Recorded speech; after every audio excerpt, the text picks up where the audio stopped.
Welcome sa Durs TV. Kung interesado ka sa ganitong news, huwag kalimutang isubscribe ang ating YouTube channel. Maraming salamat! Welcome po ulit sa ating panibagong update tungkol sa King Pao. Ihahatid ko po sa inyo ang pinakabago at pinaka-latest na mga kaganapan tungkol sa kanila.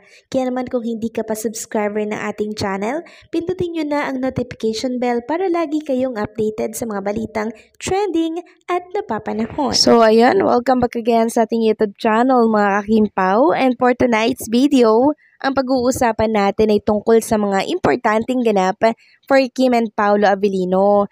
So 7 PM pala mamaya, meron pong trending party dito po sa X, etong ilang mga Kimpaw Nation. March 4, 2025, trending party start 7 PM onwards.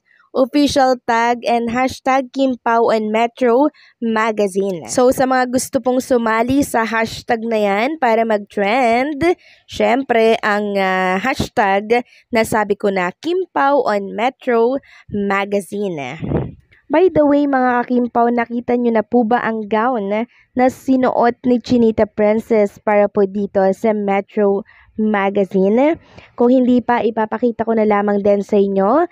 Ayan po, color black na may pagka-see-through dito po sa bandang legs niya hanggang sa baba po, hanggang sa kanyang paa, no, na siyang bumagay. May pagka one piece, 'di ba, yung kanyang pang-itaas.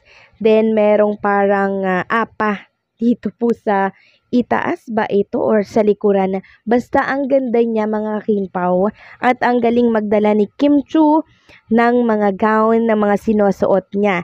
Samantalang si Paolo Avellino ay black na black din ang kasuotan na lalong bumagay sa kanya kasi lalo siyang naging mistiso. Samantalang usapang black screening naman tayo para po sa My Love Will Make You Disappear. So tumutulong din po mga kakimpaw etong JM Piang Cebu Official, Team JM Piang. So ito when March 30, 2025 Sunday, where SM City Cebu, to be announced po yung oras.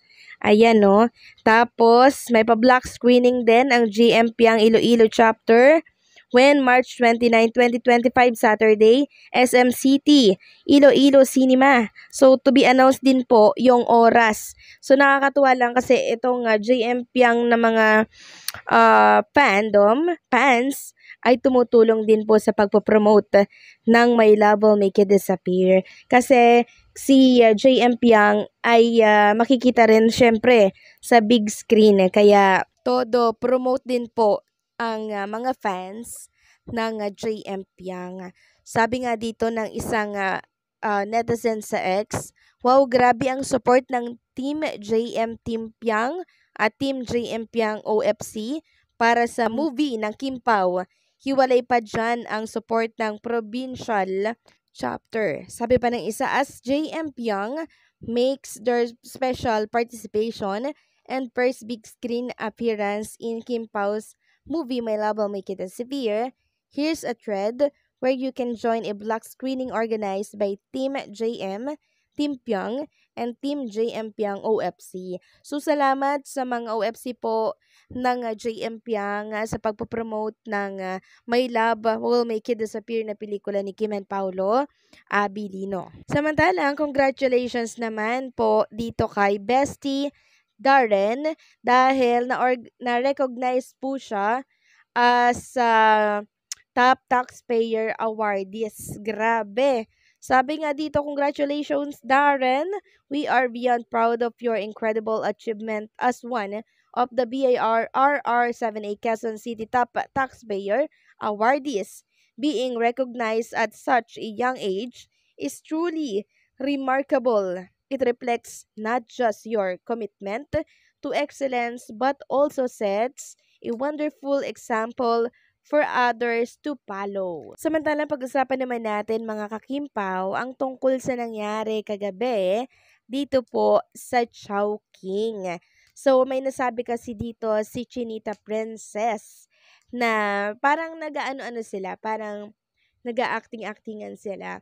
Tapos nasabi po ni Chinita na pagod daw sila sa work, tapos isang bahay lang din daw sila uuwian, no? Yan po yung sinabi nila doon. Kaya ang komento po ng ilang mga Kim Pao Nation nang sinabi ito ni Chinita Princess, sabi ng isa, parang nagparamdam ang dalawa na iisang bahay na lang sila. Komento pa ng isa, parang nagpaparamdam na at nag-practice na sila mag-toast. May nahuli atang isda sa bibig niya? Komento pa ng isa, okay lang if isang bahay lang sila. Anyway, secretly married na sila, live-in na sila. Ayaw ni Kim sa live-in if hindi pa kasal, kaya mag-asawa na iyan sila sa church. Wedding na lang, kulang. Doon sa bagong bahay sila, saya-saya, civil married na sila. So, nakakatuwa pong magbasa ng mga komento, mga kakimpaw mula po sa mga Kim Pao fans din. Dahil dyan syempre, sa sinabi po ni Chinita Princess na sa isang bahay lang nila sila uuwi, tapos pagod pa raw sila, tapos sinurprise nilang isa't isa ng Chowking halo-halo supreme. Kaya sabi po ng iba, merong isdang nahuli sa sariling isda. Hindi daw kaya totoo. Itong sinabi ni Chinita Princess na sa isang bahay lamang umuuwi si Kim and Paulo Abilino. Tama nga naman yung sinabi ng isang commenter dito na hindi papayag si Chinita Princess makipag-live-in syempre pag hindi pa sila kasal. Kasi alam naman natin at kilala naman natin si Chinita Princess, 'di ba? Na bawal 'yan sa kanila. Sobrang po si Chinita Princess. Conservative kung tawagin mga kakimpaw. Pero meron ding nagsasabi nito na di kaya daw ay sikretong nagpakasal si Kim and Paulo Abilino. So parang gusto kong maniwala sa mga komento nila. Pero syempre, sabi nga nila, dilulu at your own risk. Siguro pumupunta-punta itong si Paulo Abilino, 'di ba, sa bahay po ni Chinita Princess, may time na doon natutulog. 'Di ba? Ganyan naman po talaga pag magkarelasyon ang dalawang personalidad. Normal na lamang po yan sa ngayon mga kakimpaw. 'Di ba? Hindi naman ibig sabihin nagpunta doon magtatabi agad. 'Di ba? Hindi po ganoon. Dumadalaw, nakikipag-bonding sa family po ni Chinita Princess. Para nang sa ganoon ay makilala po ng lubusan ni Paulo yung pamilya ni Chinita, yung mga kapatid nito.